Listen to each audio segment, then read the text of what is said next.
I believe that Darwin is not dead.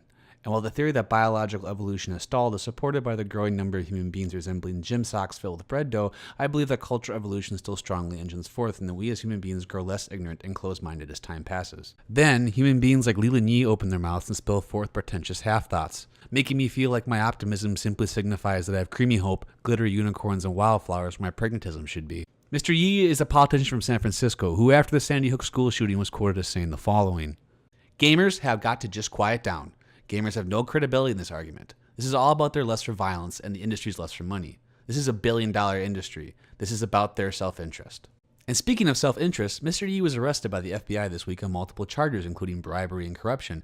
While this whole story is just saturated with the sticky, delicious honey barbecue sauce of justice, Mr. Yee's karmatic recompense is not the topic of this week, but rather his confusingly ignorant view on video games. The concept of video games being a contributing factor to adolescent violence and deviant sexual behavior has been a source of a great deal of yelling and a moderate amount of intelligent discussion dating all the way back to the 80s.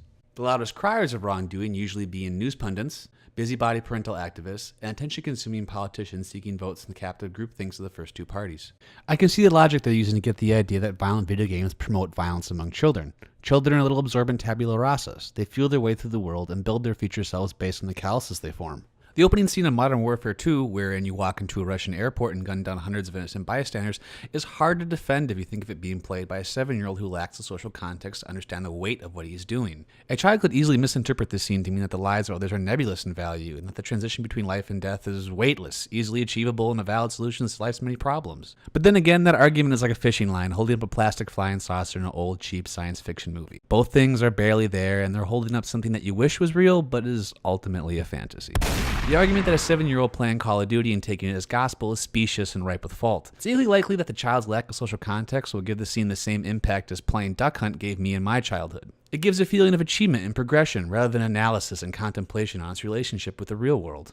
Any experience a child has with a violent video game is ultimately one small and very obviously fantastical stimuli and should be easily overwritten by competent parenting and positive real-life experiences. And despite that, even the most hardcore gaming parent and the most hardcore anti-gaming nanny state caricature would agree with the sentiment that kids probably don't need to be playing games like Gears of War. And if we're on the same page with that, then why is there so much friction between gamers and the Leland Yees of the world? To answer that question, we need to partake in a momentary triteness and ask, what is in a name? Leland Yee, Jack Thompson, every Fox News pundit with a laminated straw wig on, attacked video games seemingly on the assumption that they're being played only by children. As silly as this sounds, I believe this is partly because of the word game in the word video games and the bumper sticker thinking that if something is called a game, then it must be targeted only towards kids. Most critics of video games haven't actually played video games before, and having no base knowledge on the topic, yet for some reason still judging it, all they have to go on is the name that's been assigned to it by the pop culture hive mind. Yes, it's true. Video games were initially targeted at kids back before the medium was absorbed into the greater zeitgeist.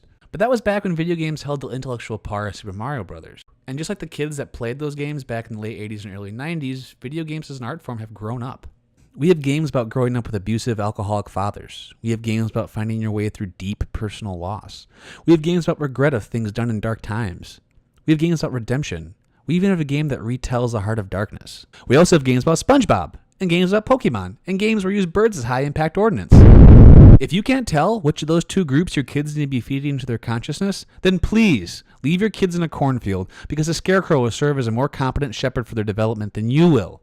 Video games are just like books, movies, comic books, or puppet shows. They can be anything from delivery systems for hyper-meaningful art to simply enjoyable empty intellectual calories. They can be beautiful, fleshed-out expressions of the human soul, or they can be shit. Video games are going through a legitimization process similar to what comics went through in the 80s and early 90s. Comics used to be targeted towards children, but those children grew up, and rather than leave comic books behind, they simply wanted more grown-up comic books.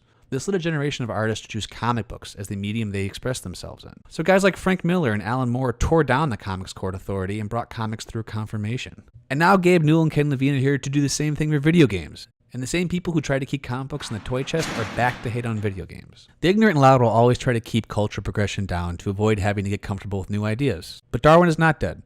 Strong ideas will survive and grow and give birth to more new ideas. As far as the new legal troubles go, Leland Yee is innocent until proven guilty, but he's already been sentenced to a much worse fate than going to federal boyfriend prison. He is sentenced to be a public figure on the wrong side of history, and you don't get paroled from that. Roll the credits, Jesse.